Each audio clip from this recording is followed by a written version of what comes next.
KSRTCയിൽ deputy law ഓഫീസറായിരുന്ന PN ഹേനയ്ക്കാണ് promotion കമ്മിറ്റിയിൽ ചർച്ച ചെയ്യാതെ ചട്ടങ്ങൾ പാലിക്കാതെ സ്ഥാനക്കയറ്റം നൽകിയത്. ചീഫ് ലോ ഓഫീസറുടെ അധിക ചുമതലയ്ക്കൊപ്പമാണ് ലോ ഓഫീസറായുള്ള സ്ഥാനക്കയറ്റം. KSRTCയിൽ പ്രൊമോഷൻ പട്ടിക തയ്യാറാക്കുന്നത് ഡിപ്പാർട്ട്മെന്റ് പ്രൊമോഷൻ കമ്മിറ്റിയാണ്. കമ്മിറ്റിയുടെ കാലാവധി 1 വർഷം. സീനിയോറിറ്റി മാത്രം കണക്കിലെടുക്കാതെ കഴിവും പ്രാപ്തിയും അനുസരിച്ച് ഉദ്യോഗസ്ഥരെ കണ്ടെത്താനാണ് കമ്മിറ്റി.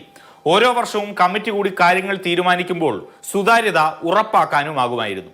എന്നാൽ ഇവിടെ കമ്മിറ്റി കൂടിയില്ല, പട്ടിക തയ്യാറാക്കിയില്ല. ഏകപക്ഷീയമായി KSRTC CMD നിയമന ഉത്തരവിറക്കി.